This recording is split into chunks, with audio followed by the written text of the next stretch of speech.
What's up guys, K-Plays here. Good news! With the embargo lifting on info sharing from a recent 5-hour gameplay event for content creators, lucky content creators, we got us a solid chunk of footage yesterday with even more to come over the next few days.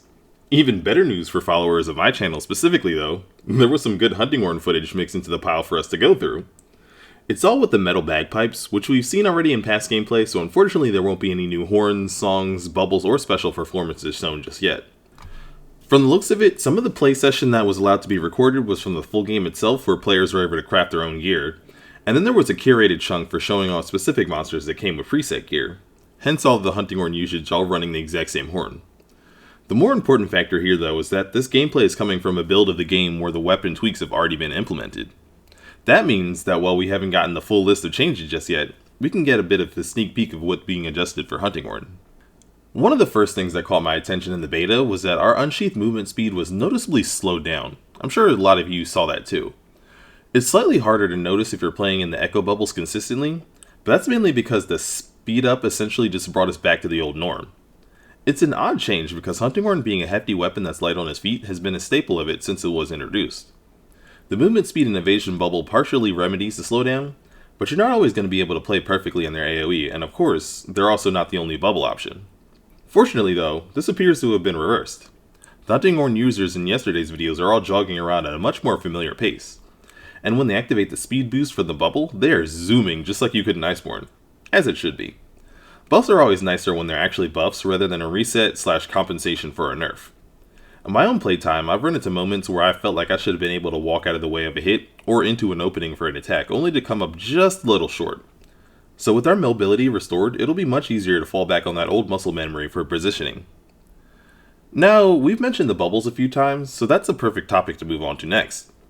There were two key differences to pull from this footage, both of which I've mentioned in the past, but now we have some clearer examples in these videos here. We can see now that the bubble being dropped is definitely bigger than the ones we can place in the beta. Multiply this kind of range by 3 and you'll be claiming a nice portion of the area to fight in your ideal conditions. That's great. More surface area means more space in the hunting grounds where your bubble's benefits are in effect. Whether that means covering a wider area with your attacks to clear out obnoxious small monsters like those nasty little spiderlings Nasilla has now, or taking advantage of buffs like added mobility, health regeneration, or boosted defenses, hunting horn's battlefield controlling ability just got that much better. The one catch here is that we don't quite know whether this is a default size change for everything, or a benefit of the Horn Maestro skill, which from past footage we know is an innate skill on the middle bagpipe line specifically. As far as I know, we don't have any post-weapon adjustments footage without Horn Maestro to compare things with, but then again, you'll ideally never be running hunting horn without its exclusive skill anyway, so that's kind of a moot point. Still, it would have been nice to be able to figure out what Maestro will give us this time around. With all the new song and sound-based abilities, there's no way it just boosts buff timers anymore. The second thing we can confirm here is that you now have a lot more leeway to be outside the bubble's range, with still maintaining its buffs.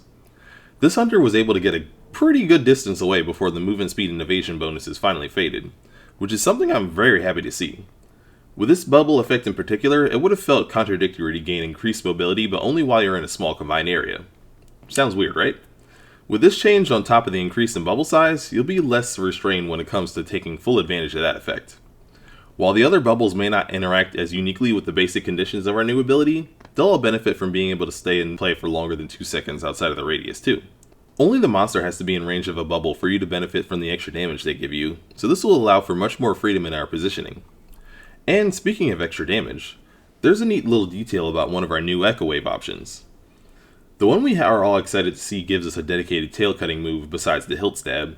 We should now know will officially be called Echo Wave Slash, will be useful for a lot more than just that. This is one of those so quick you might miss it details, but if you look at this damage numbers in this clip right here, that's a critical hit. Sound attacks usually aren't able to take advantage of affinity, but then again they also aren't able to deal cutting damage either, so we can assume that this is a benefit exclusive to Echo Wave Slash. We haven't seen a single other sound attack get a crit yet, and trust me, I checked, so I think this one is pretty safe to say. It would give a unique niche to horns with this Echo Wave to have a big portion of our new damage loop able to actually make use of affinity. Crit boosted sound waves could make these do some pretty nice damage in exchange for not being able to stun and exhaust as well compared to an Echo Wave blunt horn. I'm still expecting elemental waves with the right build against the right matchup to be the highest damage potential route for hunting horn, but depending on the horn selection and wilds, this could also be something worth considering. With sound mainly benefiting from raw attack like before, we weren't always able to make the most out of other picks other weapons could, like the Nargacuga lines in Rise. Now, pair that high affinity weapon line with Echo Wave Slash and you actually got some decent synergy.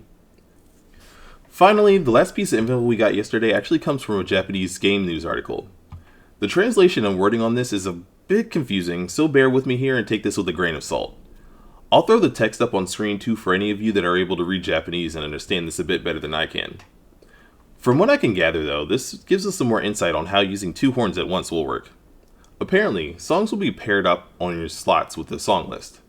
For example, the bagpipes have attack up in slot 1, earplugs in slot 2, and so on down the line until you get to the echo wave and special performance.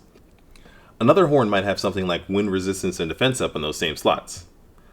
Playing songs that are shared between the two will maintain the buff no matter which horn you're using, but that's to be expected, and if you're bringing two horns, you're probably going to want as little song list overlap as possible. So what happens with different songs in the same slots then? Well, again, the clarity is probably getting lost in translation here, but I read this as refreshing the song in a particular slot is the same as refreshing the slot itself. Maybe.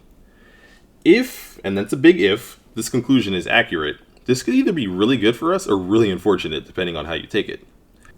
It could either mean that A, as long as you cycle through the songs on one horn, the buffs on the other will also be refreshed and you can keep up two full song lists indefinitely without constantly swapping, or B, you'll be able to maintain the buff timers on both horns, but swapping will also swap the buffs to just your currently active horns list. Hunting Horn's interactions with other weapons ended up having to be adjusted for balancing purposes, so this would be a niche case scenario within a niche case scenario. Makes sense that special rules will probably apply here, but I'm hoping that whatever they do, they'll be beneficial instead of restrictive to those planning to double down on the Dutes. I'd love to see a game where we could creatively mix and match song lists just as much as I'd hate to see the possibilities of what we can pull off get limited. You can believe that the second I'm able to craft a second Hunting Horn in the game, I'll be testing this mechanic to figure out how it works firsthand for you all. That's just about it from what we can glean from this latest batch of gameplay. If any more comes out over the next few days, I'll be sure to look it over and bring the information to you, so be sure to look into this channel and share it around for that sweet Hunting Horn content. In the meantime, we also have a third and final run of the beta coming to us soon. And this time we'll also get an extra 24 hours of Wild's goodness because of the PlayStation Network outage last week. Hope you all have fun in the limited hunt one last time before we get to the real deal. Till next time though, this has been another K-Plays and I hope you enjoy the rest of your day.